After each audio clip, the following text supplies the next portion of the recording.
Oi pessoal, tudo bem? Bom, continuando com as nossas aulas de física aí, hoje a gente vai discutir sobre as leis de Newton, tudo bem? Bom, então para a gente começar a discutir sobre as leis de Newton, a gente tem que contextualizar aí a força e movimento, certo?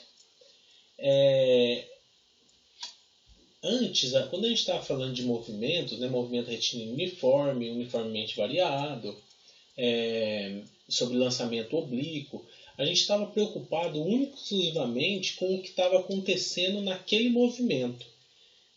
A gente não estava muito preocupado com o que causava esse movimento, né?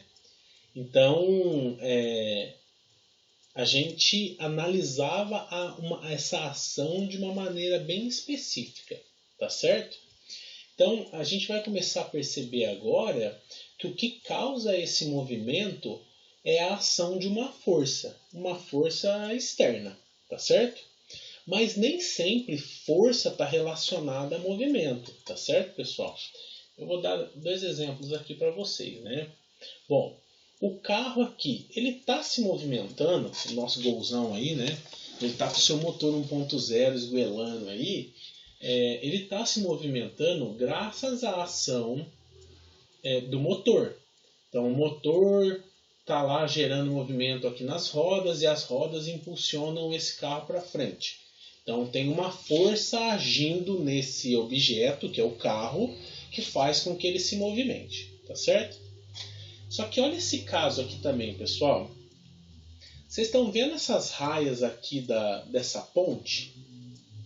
Vocês podem ter certeza que aqui está sendo exercida uma força gigantesca. Cada cabinho desse está segurando muito peso, tá certo? Só que essas forças aqui acabam estando em equilíbrio, tá certo? Então nem sempre a ação de uma força gera um movimento, tá certo? Mas todo movimento é fruto da aplicação de uma força, beleza? Então alguma força tem que estar acontecendo aí para gerar um movimento. Tranquilo, pessoal? Bom, desculpa. Bom, então nós podemos medir o efeito de uma força aplicada a uma partícula com o auxílio de uma mola e uma escala numérica, beleza? Vocês já devem ter visto isso, como exemplo, aquelas balancinhas de mola de cozinha, tá? Então lá o que acontece, né? Com a mola presa num ponto fixo, a gente aplica uma força numa direção horizontal, né, ou vertical, de modo com que a mola se deforme e depois consiga voltar à sua posição inicial, né?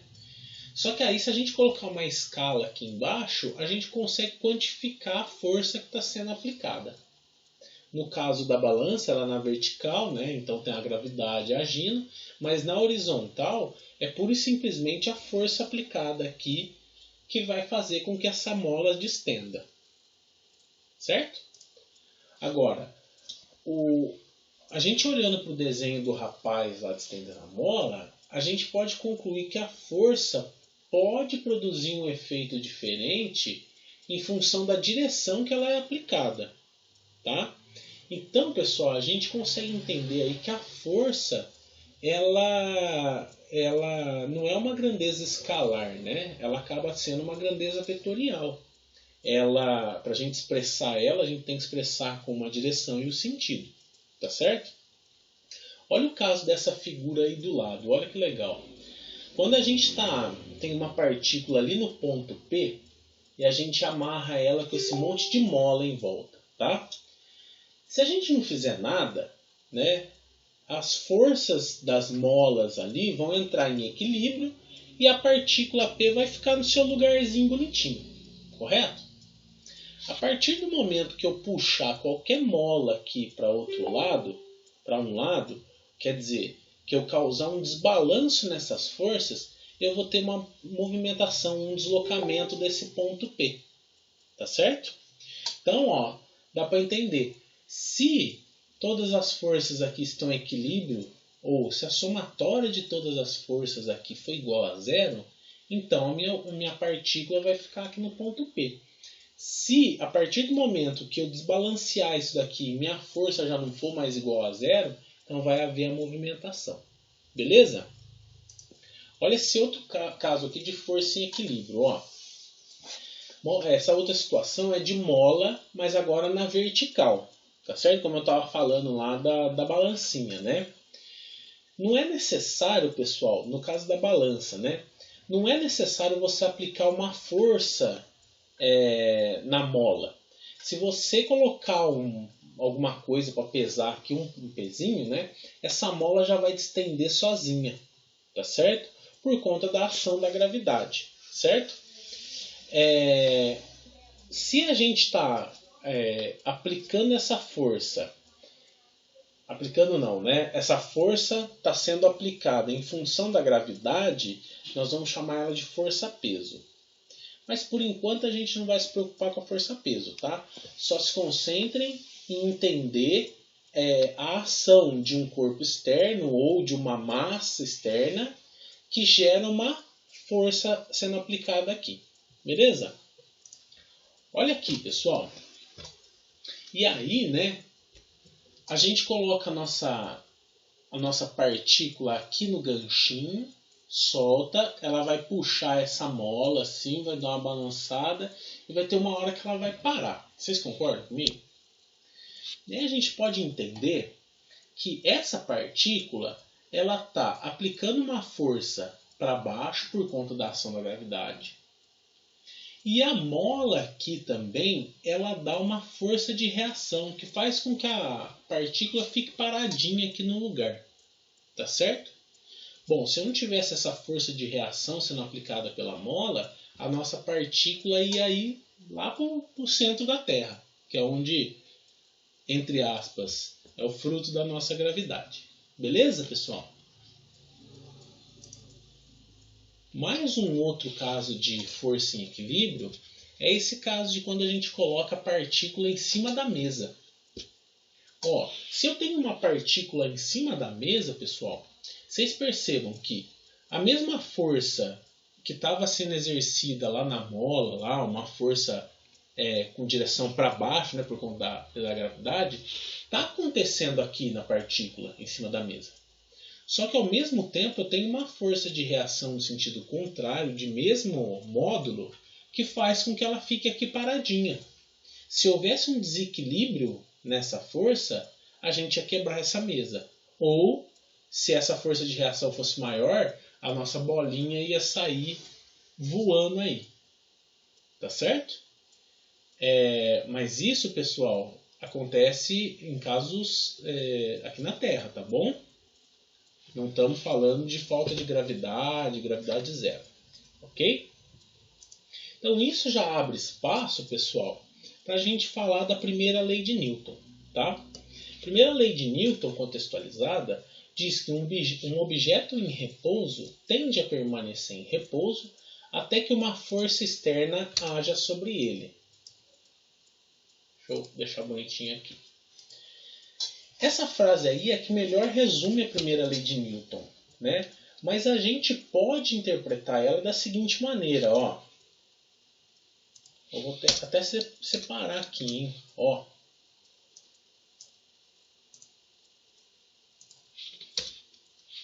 Um corpo tende a permanecer em repouso até que a resultante das forças que agem sobre ela seja diferente de zero. Tende a permanecer em movimento até que a resultante das forças que agem sobre ela seja diferente de zero. Então vocês percebem, ó, eu posso falar tanto que um objeto que está em repouso tende a permanecer em repouso, como eu posso falar que um objeto que está em movimento tende a permanecer em movimento se outra ação não fizer com que ele pare. Ô Raul, mas não faz sentido. Se eu jogar uma bola, aqui na Terra, né? Eu estou aqui na Terra, eu jogo uma bolinha assim, né, para o meu cachorro ir pegar, essa bola vai desacelerar e cair. Concordo. Ela vai desacelerar tanto por ação da gravidade, né, quanto por ação do atrito com o ar. Agora, imaginem, pessoal, se eu fizer o lançamento de uma bola lá no espaço, onde não tem nenhuma interferência, não tem ar, não tem gravidade, será que essa afirmação aí vai ser válida? Vamos pensar nesse caso aqui, ó. Vamos fazer uma experiência mental. Coloca uma bolinha em cima da mesa, tá certo? Se a gente perceber, pessoal, nessa bolinha vão estar agindo duas forças, que nem eu falei aqui, ó.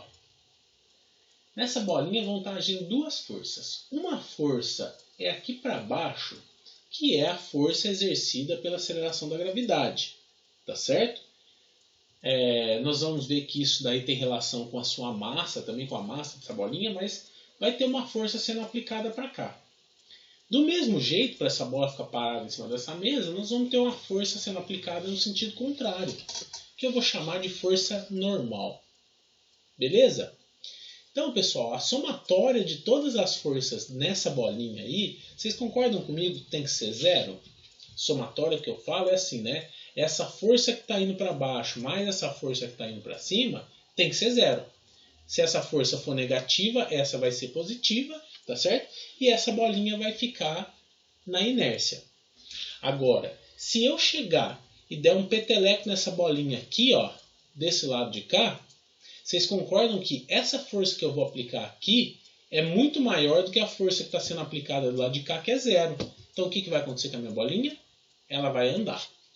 Então, ela tende a ficar parada, né, em repouso, até que uma força externa ou uma variação na força faça com que ela se movimente.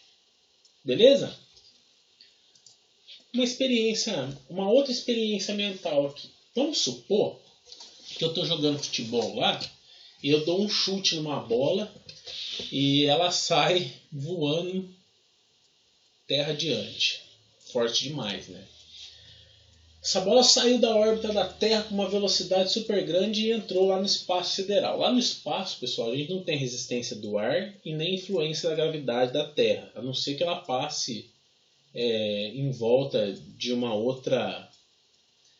outro corpo de uma massa muito grande que faça com que ela entre na órbita. Mas vamos fingir que ela sai da Terra e começa a vagar pelo espaço. Se no espaço não tem ação da gravidade nenhuma e nem resistência do ar, vocês concordam comigo que a velocidade dela vai ser constante e nada vai fazer com que ela pare? E se nada vai fazer com que ela pare, nós não vamos ter nenhuma força agindo sobre ela. Se a gente não tem nenhuma força agindo sobre ela e ela está em movimento, a gente pode falar também que a somatória das forças nessa bola que está em movimento também é zero. É interessante, né, isso daí, porque ela faz uma associação com os conceitos de movimento retilíneo uniforme que a gente viu há uns dias atrás aí, né, pessoal? Então essa bola ela vai continuar vagando pelo universo infinitamente até que uma força contrária haja sobre essa bola. Então eu vou lá, né, no universo, paro a bola lá com a minha mão e aí eu vou aplicar uma força sentido contrário nela e essa bola vai parar. Senão, se eu não fizer isso, ela não para. Tá certo? Então a primeira lei de Newton, pessoal, que é da inércia, vocês nunca pensem nela que um objeto em repouso tende a ficar em repouso. Não, um objeto em movimento, se ele não tiver ação de outra força externa, ele tende a ficar em movimento também. Tá certo? Então, essa é a primeira lei de Newton, a lei da inércia. A segunda lei de Newton, pessoal, ela fala o seguinte, né? Ela que faz a relação entre força, ela que faz a relação entre massa e aceleração e diz que isso daí é igual a uma força. Então, até agora, nós tratamos sobre situações em que toda a somatória das forças que agem sobre um corpo é igual a zero. Beleza? Então, esse corpo, se estiver parado, vai tender a ficar parado. E esse corpo, se estiver em movimento, tende a ficar em movimento infinito. Só que alguma coisa acontece se a gente causa um desbalanço, né, nessa somatória de forças. Quer dizer, se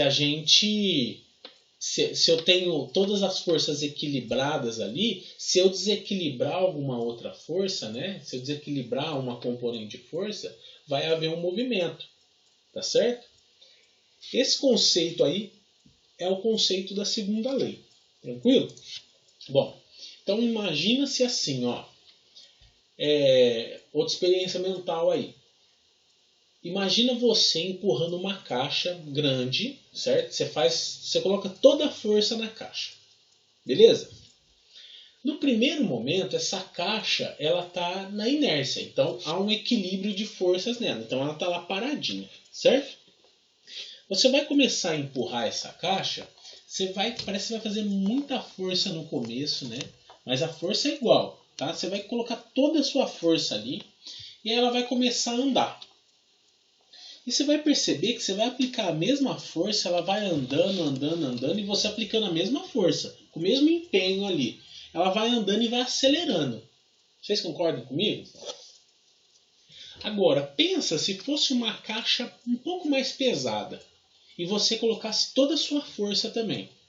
Você vai perceber que vai ser mais difícil de tirar ela do lugar e quando ela começar a andar, a velocidade com que ela se desloca vai ser um pouco menor. Tá certo? Então, esse é o exercício mental que exemplificou a segunda lei de Newton. Ela é responsável aí por dar sentido ao conceito de força, fazendo uma relação entre massa e aceleração. Ó, se eu tenho uma força constante, ó, vocês estão colocando toda a força de vocês naquele bloco imaginário de vocês, tá? A massa dele é um pouco menor. A aceleração aqui vai ser bem maior para manter essa força do jeito que vocês estão fazendo aí. Agora, imagina aumentando essa massa aqui bastante, fazendo com que a velocidade diminua um pouco, né? A gente vai perceber que essa aceleração aqui também vai diminuir. Por isso que a velocidade diminui. Como exemplo, eu fiz essa simulaçãozinha aqui, ó. Do lado aqui, a gente tem essa situação de vocês empurrando uma caixa, tá certo? Nesse caso aqui, pessoal, nós temos um chão de gelo que não vai causar atrito nenhum para o nosso movimento, né? Essa caixona aqui tem 100 quilos e o boneco está aplicando uma força de 100 newtons aqui. Então, é a força máxima que ele consegue fazer, tá? Vocês vão perceber que a velocidade vai começar a aumentar, enquanto que a aceleração vai ser constante. Olha lá, ó.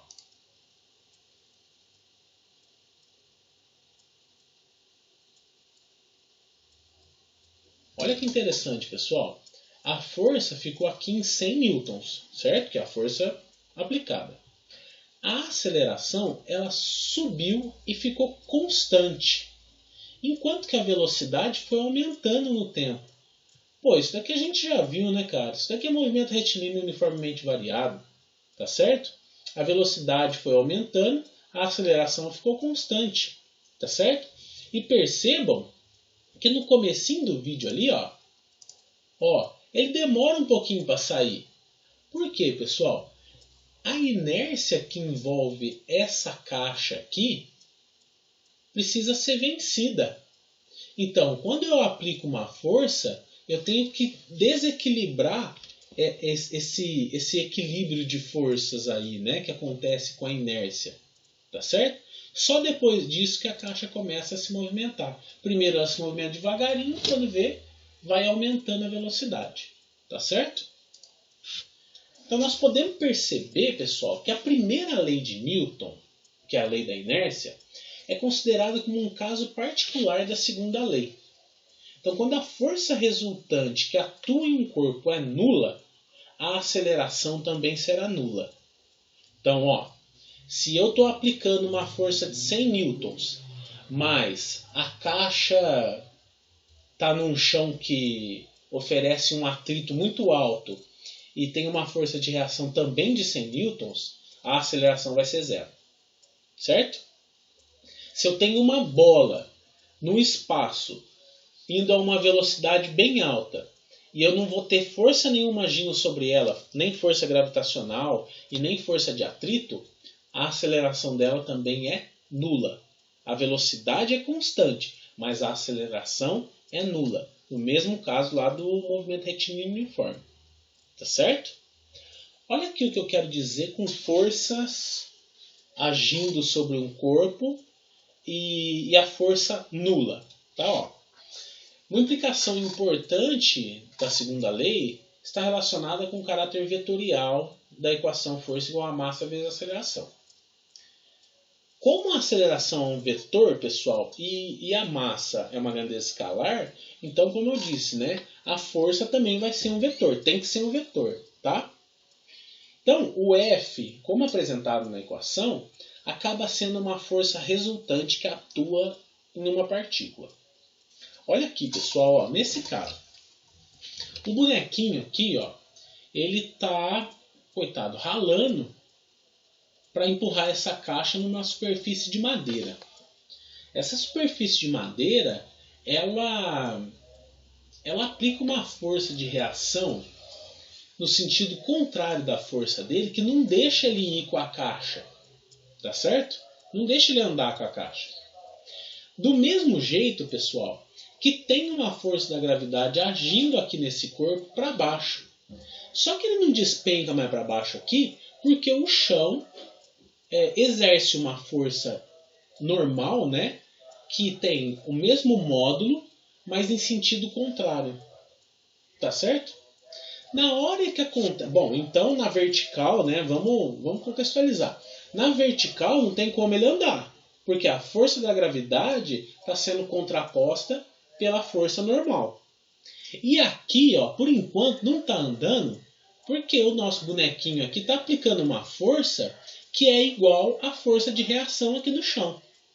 No momento que ele fizer um esforcinho a mais, der um peido aí para sair do lugar, essa caixa vai começar a andar. Por quê? Vai haver um desbalanço nas forças. Vamos ver, ó. Vai demorar para ele sair da inércia. E quando ele sai, ele deslancha. Beleza? Bom, então a segunda lei de Newton, pessoal, que ela é dada por essa equação, tá? Por enquanto a gente vai tratar ela como um conceito de força, ela também é conhecida como a lei fundamental da dinâmica, tá certo? Dinâmica é o estudo do movimento e suas causas, tá certo? Então, nada começa a se movimentar se não houver uma força externa atuando sobre o corpo, tá certo?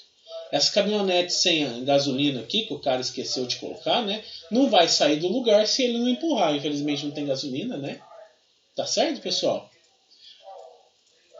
Então, essa foi a segunda lei de Newton, tá? Que a que diz que força é igual a massa vezes a aceleração. Na terceira lei de Newton, a terceira lei de Newton é a conhecida, né? Lei da ação e reação. Ela trata sobre a interação mútua de partículas, certo? Então, ó, para exemplificar, vamos considerar duas partículas em colisão, quer dizer, as duas vão bater uma na outra, tá? Considera assim que as duas têm massa idêntica e velocidades iniciais e finais, tá certo? A colisão vai acontecer num espaço de tempo bem pequenininho. A gente não vai nem pensar nesse espaço de tempo de colisão, tá? Só que a gente vai chamar ele de instante de colisão, tá certo? Então vamos fazer umas experiências aqui, ó. Vamos colocar dois discos com velocidades constantes, um contrário ao outro, certo? Nessa situação aqui, pessoal, eu não tenho influência nenhuma externa. Esses dois discos estão se movimentando, não tem atrito, não tem atrito com o ar, não tem atrito com o chão. É como se esses dois disquinhos tivessem no espaço e fossem colocados para colidir numa velocidade igual. Dois disquinhos iguais indo colidir um com o outro, um de frente com o outro, em velocidades iguais. Olha só o que acontece. Cada um vai para um lado com velocidade contrária. Olha só no momento inicial. Quer ver? Vou voltar. No momento inicial, esse daqui, que ele está nessa direção no eixo X, ele tem velocidade de 1,5 metros por segundo. Esse daqui também tem 1,5 metros por segundo, só que ele está na direção contrária. No momento que eles batem, eles trocam o sentido da velocidade e cada um vai para o lado que o outro estava. Olha só. Uma ação gerou uma reação. Tá certo? Olha esse segundo caso aqui. O disco 1 vai se aproximar do disco 2, que está parado com uma velocidade constante. Tá certo? Só que nessa situação aqui, pessoal, nós temos uma colisão ainda elástica. Aqui também, né? Foi elástica. Bateu, voltou. Tá certo? Aqui também nós vamos ter uma colisão elástica. Olha o que vai acontecer. Se esse daqui estiver correndo e esse daqui estiver paradinho.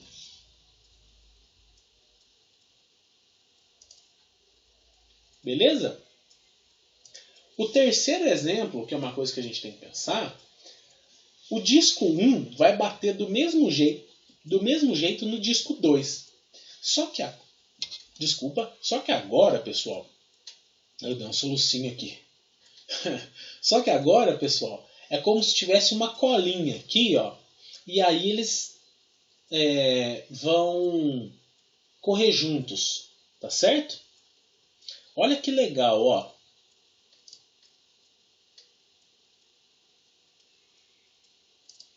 Olha só que interessante. Ele chegou com uma velocidade de 1,5 metros por segundo. Os dois têm a mesma massa, certo? E depois que ele bateu e grudou nessa bolinha, eles dividiram a velocidade. Tá certo? Por quê? Aumentou a massa, né? Você dobrou a massa, você divide por 2 a velocidade. O que não aconteceu nesse caso, porque aqui era uma colisão elástica. Então, a velocidade que estava aqui e a colisão que aconteceu aqui transferiu toda a velocidade para esse segundo corpinho aqui, Estão vendo? Bom, outro exemplo bastante comum da terceira lei de Newton é de uma pessoa que exerce uma força na parede, né, ou a pedra no chão. Pessoal, se a gente exercer uma força na parede, por mais forte que você seja, né, a parede vai continuar no lugar. Só que ela vai dar uma reação para você. Se você empurrar a parede, ela tem que te empurrar de volta. Porque se ela não conseguir te empurrar de volta, você vai mover essa parede, você vai quebrar ela. Concorda? A mesma coisa acontece com a pedra que está no chão. A força da gravidade está agindo aqui na pedra, no sentido para baixo. Se o chão não conseguisse aplicar uma força de reação, essa pedra ia ir para baixo lá até chegar no núcleo da Terra. Tá certo? Ô Raul, mas e se a pedra for tão pesada que consiga ir até... aí você está vendo qual que é a relação de força e massa e aceleração. A aceleração, no caso, a aceleração da gravidade. Tá certo? Então, a terceira lei de Newton, pessoal, ela completa o conjunto de leis que estabelecem essas bases entre força e movimento para referenciais fixados em um sistema em repouso ou em movimento retilíneo. Tá certo? Então, a gente pode exemplificar a terceira lei de Newton como a toda ação corresponde uma reação igual e contrária. Coitadinha da menina, né? Olha lá. Ela rabiscou a parede, aí ela chegou. O que aconteceu com a minha boneca? O mesmo que aconteceu com a parede. Tá certo? Então, para toda ação corresponde uma reação igual e contrária. Tá certo? Nesse caso aqui foi uma reação de crueldade, né? Tadinha. A gente está falando aqui de forças contrárias, tá certo, pessoal? Bom, por hoje era isso, tá? As 3 leis de Newton que a gente tinha que contextualizar eram essas. Eu vou deixar exercícios para vocês, tá bom? Lá do livro. E qualquer dúvida vocês me chamam por e-mail ou no Facebook, tá bom? Um abraço.